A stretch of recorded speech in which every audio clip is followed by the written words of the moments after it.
সেনাবাহিনী এবং জামাত ইসলামী এই দুটাতে আপনার প্রভাব কি?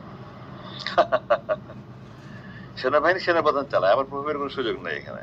তবে হ্যাঁ, যেহেতু আমি আপনাকেও বলেছি, আপনারা জানেন নিশ্চয়ই যে সেনাপ্রধান সহ বাংলাদেশ সেনাবাহিনীর প্রথম দিকে 5-600 অফিসারের মধ্যে শতকরা 85-90 ভাগে আমার ছাত্র।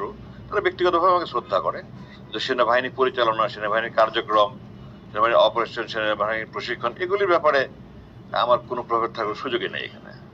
এটা সেনাপ্রধান যেভাবে দিক নির্দেশনা দেয়, ওনার অধীনস্থ যারা কমান্ড চ্যানেলে আছে তারা সেইভাবে পরিচালনা করে। এখানে আমার কোনো রকমের কোনো সুযোগ নাই।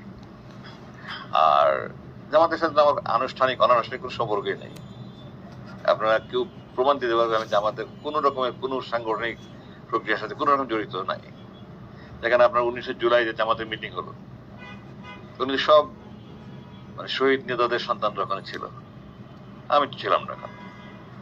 তো এটা তারা যা সেনাবাহিনীর প্রোগ্রাম অনুযায়ী তাদের কার্যক্রম পরিচালনা করছে, জামাতের পরিকল্পনা যে কার্যক্রম করছে, তারা নিজেদের থিঙ্ক ট্যাঙ্ক যারা আছে তাদের সাথে তারা বসে কি আলোচনা করছে, কি করছে না করছে, এগুলো আপনারা যেমন গণমাধ্যমে জানেন, আমি গণমাধ্যমে জানি, এর বেশি কিছু না। 19 জুলাইতে সকল নেতাকর্মীর সন্তানরা ছিল, শহীদ পরিবারের সন্তানরাও ছিল, এমনকি আমির জামাতের আশেপাশেই ছিল। তো সেখানে আপনাকে দেখা যায় না, মানে এটা কি আপনি মনে করেন এটা খুব ভালো দেখাইছে যে আপনি জামাতের এটা আমি প্রতিষ্ঠাতার সন্তান?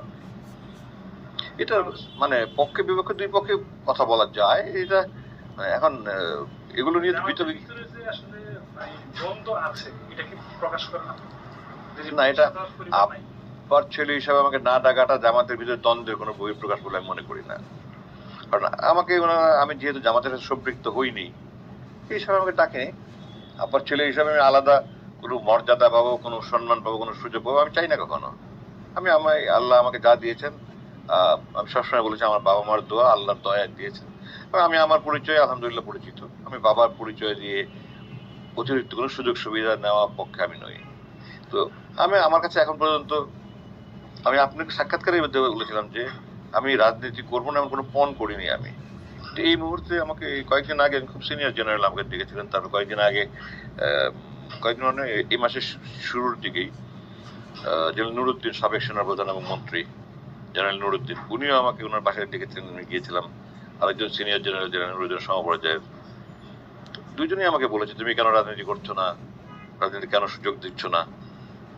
তো আমি বলছিলাম বাংলাদেশের রাজনীতি কোন দলটা ভালো আমাকে বলেন, আমি দুজনকে জিজ্ঞাসা করছি এবং দুজনে এক বাক্যে বলেছে দল তো একটাই আছে, সেটা হলো জামাত ইসলামী। আর বাকি দলগুলো তো ওগুলো ক্ষমতা রাজনীতি,